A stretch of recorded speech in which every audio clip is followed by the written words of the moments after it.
জিয়াফা, আমার ডাকছেন? কি ব্যাপার, তুই এত সেজে গুজে আছিস কেন?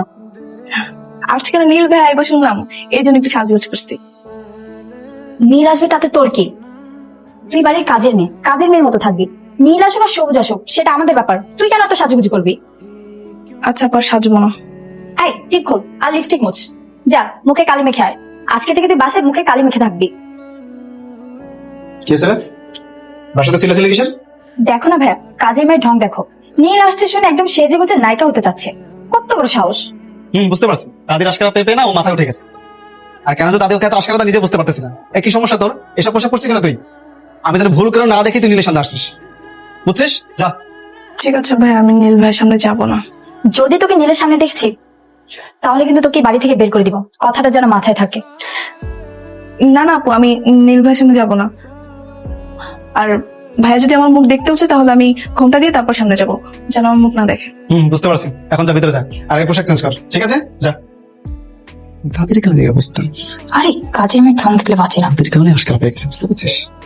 তাদের কথা তো মন খারাপ হওয়ার কথা, কিন্তু মনটা আরো ফুরফুর হয়ে গেল কেন? বুঝতে পারছি, লাইলা বলছে আমি বেশি সুন্দরী।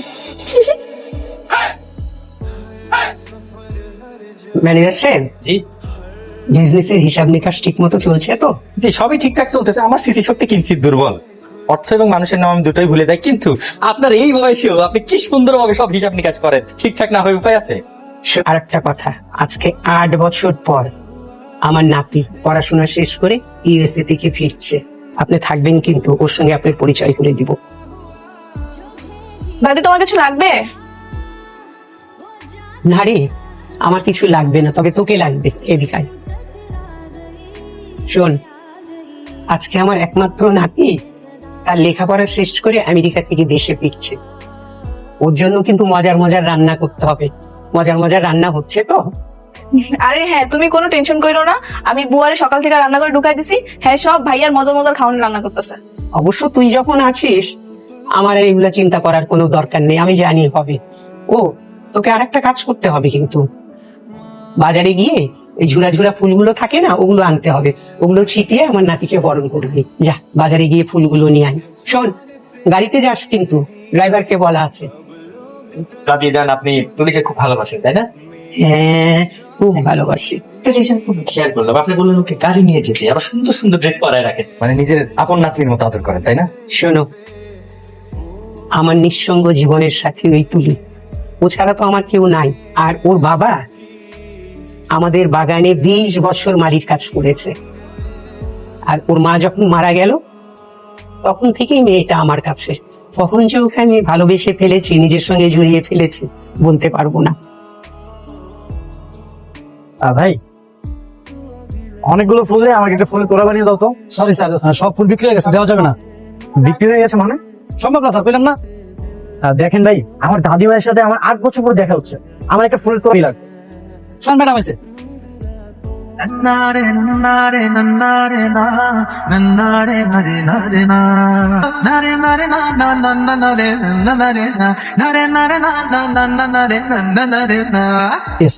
ও, বিল কত হয়েছে? দেখতে হবে, একটু দেখি জানাই। Excuse me. আমাকে বলছেন? হ্যাঁ, আমি আপনাকে বলছি। হ্যাঁ বলেন। আপনি কি সব ফুলগুলো কিনে ফেলেছেন? জি, আমি কিনেছি। না মানে, আমার কিছু ফুল লাগবে, একটা তোড়া বানানোর জন্য কিছু ফুল দিলেই হবে। আপনার কি খুব দরকার? হ্যাঁ, খুব দরকার। আচ্ছা ভাই, এক কাজ করেন তাহলে, ওনাকে একটা তোড়া বানানোর মতো ফুল রেখে বাকিগুলো সব গাড়িতে ওঠান। Thank you so much. আপনার নামটা কি আমি জানতে পারি? কেন, নাম জেনে আপনি কি করবেন? এখন নাম জানতে চাইছেন, একটু পর নাম্বার চাইবেন, তারপর বলবেন বাসা কোথায়, এটা সেটা আরো কত কি। শুনুন, এসব ফাও পেঁচাল আমার সাথে পারবেন না। আপনি হেল্প চেয়েছেন, আমি হেল্প করছি। আয় ভাই, ফুলটা ওনাকে দিয়ে দিন। জি ম্যাডাম, দিতেছি। বাপরে, আমাদের দেশের মেয়ে তো অনেক সুইট, কিন্তু কথাবার্তা তো ঝাল কেন? হ্যাঁ, অনেক ঝাল। এই দাদা, তুই গাড়ি নিয়ে ফুল আনতে গিয়েছিলি কেন? আমার তো দাদি কইছিল যাইতে। ও আচ্ছা, দাদি বলবে আর তুই চলে যাবি? এই, তোর কাণ্ডজ্ঞান নেই? আর তোকে না আমি বলেছি মুখে কালি মেখে তারপর লুকিয়ে থাকবি, কথা কানে যায়নি? ও, আমি তো ভাবছিলাম মনে হয় নীল ভাই আইলে হের পরে লুকামো, আর আগে যে লুকাইতে বলে তো জানতাম না। কেন জানবি না? ঘাস তো আর খাস না, যত সব। তোর আমি কি বলছিলাম? তোর বলছিলাম এই সমস্ত দামি জামা কাপড় চেঞ্জ করে একটা ছেঁড়া জামা কাপড় পরবি। এত ভালো কেন পরে আসিস তুই? যা ছেড়ে জামা কাপড় পরে যা। ঢং দেখো না, মনে হয় জমিদারের নাতনি। তোকে আমি বারবার করে বারণ করছি, নীলাশ তোর সামনে যাবি না, ঠিক আছে? ঠিক আছে। ভালো ড্রেস পরবি না আর মেকআপ করবি না। চলো ভাইয়া, নীল আসার সময় হয়ে গিয়েছে, আমরা নিচে যাই। চল। শোন তুমি। তুলি, তুমি কোনো মন খারাপ করে না। ওরা হইতেছে তাদের বোনের ঘরের নাতিপুতি, এমন একটা ভাব নাই। ওরা হইতেছে আসল নাতিপুতি, আর আমরা বাণিজ্য জলে ভাইসে আসছি উদ্বাস্ত। ওই দাদি একা থাকে তো, এর লেগে ওরা সঙ্গ দিতে থাকে হেনে। কে বলছে? তাহা মিথ্যা কথা, একদম ফাও কথা। এটা হইতেছে ওরা ফাও থাকতে চায়, ফাও খাওয়ানোর ধান্দা। বাংলা একটা কথা আছে না, বাঙালি মাখনা পাইলে আলকাতরাও খায়। এরা হইতেছে তাই, এরা হইতেছে পুরা বান্দর কিছু নয়। বান্দরের কাজ কি জানো? কোলে নিলে কাঁধে ওঠে, কাঁধে নিলে মাথা উঠে হিস করে দেয়। শোনো, তুমি কিন্তু মেকআপ ছাড়াই সুন্দর, মাশাআল্লাহ। ধন্যবাদ ভাইয়া। যাও এখন উপরে যাও, কাজে প্রস্তুতি নাও। আমার আবার কিসের প্রস্তুতি? আমার তো শুধু লুকায় থাকার প্রস্তুতি নেওয়া লাগবো। আরে না না, এটা হচ্ছে হিংসা। ওই মাইয়া হিংসা তো একেবারে জয়লাপুরিয়া সরকার হয়ে যায়। এজন্য আমি একটা পদ রচনা করেছি, শুনবা? তুলি হইতেছে রাজরানী, আর ওই কামের বেটি লাইলা হইতেছে সাক্ষী। রাজরানী সাক্ষী, তুমি থাকো, আমার একটু কাজকর্ম আছে। হ্যাঁ, উপর থেকে ফুল দিবা, যাও না, নিচে যাও। না না, নিচে যাও নিষেধ। পরে আবার লাইলা আপু আমাকে বকাবকি করবে। আচ্ছা, এখান থেকেই দিই, এটাও কিন্তু দারুণ হবে। Welcome my sweetheart. দাদি, this is for you. Thank you. এই না না না না, তোমার জায়গা তো ওখানে না, তোমার জায়গা আমার বুকে। আমার ছোট্ট নাতিটা দেখছি এখন হ্যান্ডসাম বয়। হায় আল্লাহ, এটা দেখি সেই ছেলেটা। ওর সাথে তো আমার বাসা আসার আগে দেখা হয়ে গেছে। লাইলা আপু জানলে তোমাকে মেরেই ফেলবে। আরে দূর, তুমি কি ইচ্ছে করে দেখা করছো নাকি? আর তাছাড়া তুমি জানতো নাকি ও দাদি নাতি? উরি বাপ রে, কি সুন্দর লাগছে। মানে সে কি সুন্দর না? যা আমার হয়েছে, এখন লুকিয়ে যাও। হ্যাঁ, সেটাই করতে হবে। কিভাবে পটিয়ে দিই? দাদি, এরা কারা? এদেরকে তো ঠিক চিনতে পারলাম না। ও হচ্ছে আমাদের manager, myself Shahali, nice to meet you. আর ও হচ্ছে মিশা, আর ওর নাম শায়লা। শায়লা না দাদি, লায়লা। হ্যাঁ সরি সরি, লায়লা। আমার ছোট বোন আছে না রেহানা, তোমার রেহানা দিদার নাতি নাতনি, ওরা এখন আমার সঙ্গে এই বাড়িতেই থাকে। ভালো তো, এই বিশাল বড় বাড়ির এরাই তাহলে তোমার সঙ্গী? না না, এরা তো আমার সঙ্গী না, আমার সঙ্গী হচ্ছে তুলি। তুলি, এই তুলি কই? আমি কিভাবে বলবো দাদি? কাজের মেয়ে, দেখো হয়তো কোথাও কাজই করছে। ও আচ্ছা, চলো তুমি ডায়ের ভেতরে গেলে তুলির সঙ্গে পরিচয় হবে। চলো চলো। ওয়াও, এভাবে ফুলের সংবর্ধনা, চমৎকার তো। দাদি, তুমি আমাকে এভাবে সারপ্রাইজ দিবে, আমি তো কখনো কল্পনাই করি। না না, এসব আমার কাজ না, এটা করছে তুলি, এসব তুলির কাজ। না না দাদি, তুলির কাজ কেন হতে যাবে? এগুলো তো আমি করেছি। আমি বলেছিলাম যে উপর থেকে ফুল ফেলতে। হ্যাঁ, আমার ছোট বোন, মানে তুমি আসবে বলে সব প্ল্যান করে রেখে দিয়েছে আর কি। ও তাই? তুলিকে ফুল আনতে বলেছিলাম। চলো ভেতরে যাবো। Thank you. কি আশ্চর্য কথা, আমি না। তুলির কি খবর? আমরা এই যে খাবার টেবিলে বসে আছি, খাবার নিয়ে, ও আসছে না কেন? ও খাবে না? দাদিমা, তুলিকে ডাকাটা কি খুব জরুরি? একটা কাজের মেয়েকে নিয়ে এক টেবিলে খাবার খাওয়া বিষয়টা কেমন দেখা যায় না? ও পরে খেয়ে নিবে না। হ্যাঁ, দাদির মতো ঠিকই বলেছে। মানে আগে আমাদের সাথে খেতে খেতে কোনো সমস্যা নেই, বাট এখন তো নীল চলে এসছে, মানে ওর সামনে খাওয়াটা জিনিসটা কেমন না? না, আমাদের তো এখন ফর্মালিটি মেনটেন করা প্রয়োজন, তাই না? কিসের ফর্মালিটিস? আমার দাদি যা বলবে সেটাই। দাদি যদি বলে এখানে ভিক্ষুক এনে বসে খাওয়াবো, তাহলে সেটাই। আমার একমাত্র দাদি, আমার একমাত্র আপনজন। Thank you. তুলি, এই তুলি। জি দাদিমা। কি রে, তুই এরকম আজব ড্রেসে আসছিস কেন? নতুন বইয়ের মতো মাথায় ঘোমটা দিয়েছিস কেন? ওই বাসায় পরপুরুষ আসছে তো, এই জন্য একটু পর্দা করতেছি। সমস্যা নাই, কি লাগবে তোমার বলো দাদি? আমার কিছু লাগবে না। তুই খাবি না আমাদের সঙ্গে? খেতে বসবি না? না না, আমি পরে খাইনি মনে একলা, তোমরা খানো। তো ঠিক আছে, যা খেয়ে নিস কিন্তু মনে করে। দাদি, কাজের মেয়েটা অনেক ইন্টারেস্টিং তো। হ্যাঁ, আসলে ওর মাথায় একটু গন্ডগোল আছে তো, তাই। ঠিক আছে, তোমার কিন্তু আমেরিকার পাট চলে গেছে, আমি কিন্তু তোমাকে আর যেতে দেবো না। এই এত বড় একটা বাড়িতে আমার ভালো লাগে না। এবার আমার একজন সাথী চাই। আমি ঠিক করেছি বাংলাদেশি মেয়ের সাথেই তোমাকে বিয়ে দিব। ওর মতামতটা জানাও আমাকে। কি হলো, কি ভাবছো? না মানে দাদি, হ্যাঁ তুমি একদম ঠিকই বলেছো। আমি এই দেশের মেয়েকে আমি বিয়ে করবো। এই দেশের মেয়েদের চোখে কেমন জানি জাদু আছে, অদ্ভুত মায়া কাজ করে। হ্যাঁ হ্যাঁ, তুমি একদম ঠিক বলেছো। একটু খেয়াল করে দেখলেই সেটা টের পাবে। হ্যাঁ, চোখের দিকে তাকালে। থ্যাংক ইউ ভাই, আমি এই দেশের মেয়ের সঙ্গেই তোমাকে বিয়ে দেবো। হাই নীল, একা একা ছাদে কি করছো? তেমন কিছু না। আমিও মাঝে মাঝে ছাদ আসি, কিন্তু আগে একা একা বোরিং ফিল করতাম।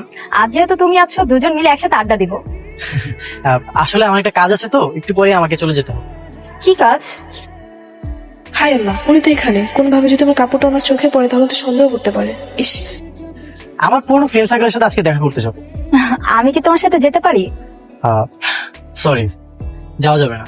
আসলে ওদের সাথে এতদিন পরে দেখা হবে, আড্ডা দিব, মজা করব, আর তুমি গেলে তো আনিজি ফিল হবে, এই জন্য আর কি। It's okay, no problem. আচ্ছা, তুমি তাহলে থাকো, আমি যাই। কি হয়েছে? এই দেখো তো, আমার চোখে কি যেন গিয়েছে। আমার ফ্রেন্ডরা না বারবার কল, তুমি বরং নিচে গিয়ে দেখো তোমার চোখে কি হয়েছে। আমার না তারা আছে।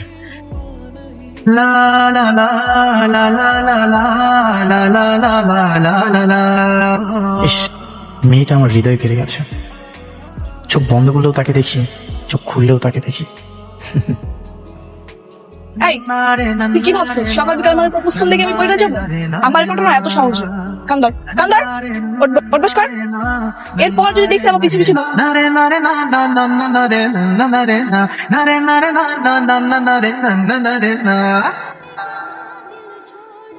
কি ব্যাপার, এভাবে উল্টো ঘুরে গেলেন যে? আরে তাই তো, আমি উল্টো হয়ে কেন দাঁড়ালাম? আমি তোমাকে চিনি না। ইস, আমি না একটু বোকা। কোনো সমস্যা? না, কি বলেন বলেন। ও, আমরা কথা বলতে আসলে একটি যেই, আর উনি যে আসলো, কি বলেন বলেন। আহা কি প্রেম। এবার কিন্তু তোর জুতো দিয়ে পিরামু। ওরা কি আপনাকে এভাবে সারাদিন জ্বালায়? হ্যাঁ, ওই একটু একটু। আমি তাহলে এখন আসি। শোনেন, আপনার সাথে আমার একটু জরুরি কথা আছে। বলেন। যেদিন আপনাকে দেখেছিলাম না, সেদিন থেকে আপনার প্রতি আমার কৌতূহল জন্মেছে। দেখেন ভাই, আমার প্রতি কৌতূহল রেখে আপনার কোনো লাভ নেই। আপনি আপনার মতো থাকেন আর আমাকে আমার মতো থাকতে দেন। আপনার নামটা কি? টুম্পা। টুম্পা। আপনার বাসাটা? বাংলাদেশে। বাংলাদেশ তো বুঝলাম, কিন্তু বাংলাদেশের কোথায়? এই তো হবে এখান থেকে 4-5 কিলো। 4-5 কিলো? 4-5 কিলো হলে তাহলে আপনার ড্রেস আমাদের বাসার ছাদের দড়িতে কিভাবে আসে? আমার ফ্যামিলি কি আপনাকে কোনো পারমিশন দিয়েছে আপনার ড্রেস আমাদের ছাদে নাড়ার? যেখানে ভাগের হয় সেখানেই সকাল হয়। আচ্ছা ঠিক আছে, তাহলে আপনি আপনার রাস্তা যান, আমি আমার রাস্তা যাই। হ্যাঁ বাই। শোনেন, আপনার ঠিকানাটা বলে যান। বলা যাবে না। তাহলে আপনার নাম্বারটা দিয়ে যান। দেওয়া যাবে না। ফেসবুক, টুইটার, হোয়াটসঅ্যাপ কিছুই দেওয়া যাবে না ভাই, সরি। কি ভেবেছো তুমি এভাবে পালিয়ে বেরোবে? হ্যাঁ, আমি তোমাকে খুঁজে পাবো না। তোমাকে যখন এক দেখাতে মন দিয়ে ফেলেছি, তোমার পিছু আমি ছাড়ছি না। শোন, এখন আর কোনোভাবে দেরি করা যাবে না। দাদিমার সকল স্থাবর সম্পত্তির মালিক কিন্তু নেবে। তোকে যেভাবে হোক নীলকে হাত করতে হবে। আর যদি নীলকে হাত করতে না পারিস, তাহলে মনে রাখিস ওর সমস্ত সম্পত্তির মালিক হবে কিন্তু হবু বউ। সো এখন কাজে লেগে। আমি তো চেষ্টা করছি, কিন্তু কি করব বলো? ও আমাদেরকে তাকাই না, কেমন যেন ইগনোর করে। আরে বাবা, ও তাকায় না, তুই তাকানোর কাজ কর না। শোন, সবসময় সামনে সামনে থাকবি, পাশাপাশি ঘুরবি, এগিয়ে নিয়ে তোর দিকে তাকাবি, তখনই। ঠিক আছে। আচ্ছা শোন, যেখানে থাক, আমি উপর থেকে পাঠাচ্ছি। আয় তুলি, আয় দাঁড়া। কোথায় যাচ্ছিস তুই? আর হাতে এসব কি? এই আঠাগুলো ভিজা গেছে, এগুলো রোদে শুকা দিব ছাদে। কি রে, তোকে না বারবার করে বারণ করেছি এসব ভালো পোশাক তুই পরবি না, আবার তুই সাজগোজ করেছিস। আবার মাথা ঘুমটা দিসনি, লিপস্টিক মোছ। না না, ওকে তো ছাদে যেতে দেওয়া যাবে না। ছাদে তো নীল আছে, নীল দেখে ফেললে ঝামেলা হয়ে যাবে। এই লাইলা, তো সাজগোজ আমি বের করছি। ধর ধর। তুমি আমাকে ডেকেছো? হ্যাঁ ডেকেছি, আয় তুই জায়গা থেকে যা। এটা কে? আরে ও হচ্ছে বাড়ির কাজের মেয়ে। ওর এই অবস্থা কেন? এই তো আটা নিতে যে মুখের উপর পড়ে গিয়েছে। তুই যা, ফ্রেশ হয়ে তারপর আয়। যা যা যা। আচ্ছা, তুমি জানি কি বলতে চেয়েছিলে? ইয়ে মানে বলছিলাম, দাদি তো সেদিন তোমাকে বললো এই দেশে মেয়ের সাথে বিয়ে দিবে, তো তুমি কি ভেবেছো? ভেবেছি এদেশের মেয়েকে আমি বিয়ে করবো, আর এটা আমি দাদিকেও বলে দিয়েছি। তা তোমার কোনো পছন্দ অপছন্দ আছে? হ্যাঁ আছে। সে মেয়ে সেটা সময় হলে জানতে পারবে। নিশ্চয়ই আমাকে পছন্দ করে, তবে যে বেচারা মুখ ফুটে বলবে, আর আমি সেদিন খুশিতে আত্মহারা হয়ে যাব। এই কি ভাবতেছো? আচ্ছা ঠিক আছে, তুমি তাহলে থাকো। হ্যাঁ জি। এই বাসায় কি কেউ নাই নাকি? কখন আমি চা চেয়েছি? এই নিন আপনার চা। তুমি এসেছো, থ্যাংক ইউ। এই শোনো, তোমার সাথে আমার কিছু কথা ছিল। জি বলেন। কি ব্যাপার, তুমি ওদিকে ফিরে আসো কেন? তুমি কি কাউকে মুখ দেখাও না নাকি? না। বাহ, ভালো তো, পর্দাশীল নারী। হুম। তবে দাদির মুখে শুনেছি তুমি নাকি সবসময় পর্দা করো না। আমি আসার পর থেকেই আমার সামনে পর্দা করতেছি। না, ওই মাঝে মাঝে করি, আবার মাঝে মাঝে করি না। আচ্ছা যাই হোক, আমার কথা সেটা না, কথাটা হচ্ছে তোমার একটা হেল্প লাগবে। কি হেল্প? আসলে এই কথাটা বলতে আমি ভরসা পাচ্ছিলাম, তাই ভাবলাম যে তোমাকে বলি।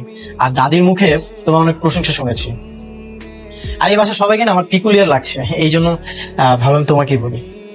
আচ্ছা বলেন শুনি। হেল্পটা হচ্ছে, এই এলাকাতে অপরূপ একটা মেয়ে আছে, তার নাম ঠিকানা অবশ্য আমি কিছু জানি না, তবে আমি যদি তাকে একবার দেখতে পারি আমি তাকে চিনতে পারবো। তো তুমি আমাকে একটা আইডিয়া দাও তো, আমি তাকে কিভাবে খুঁজে বের করবো, আমাকে একটা হেল্প করো তুমি। এই বেড়া দিয়ে আমার কথা কইতাছে, এটা যে আমি এটা তো 100% শিওর, কিন্তু তখন আমি আরে কি করে হেল্প করবো? কি ব্যাপার, কোন আইডিয়া দাও। আরে আপনি ওই মাইয়ারা ভুলা যান, আপনি আরো ভালো মায়া পাইবেন। ধুর, তুমি তো কোনো কাজেরই না। তোমার কাছে আমি ভালো একটা আইডিয়া ছিলাম আর তুমি আমাকে উল্টা কথা বলতেছো। যাও তো, যাও এখান থেকে যাও, তোমার কাছে কোনো কাজই হবে না।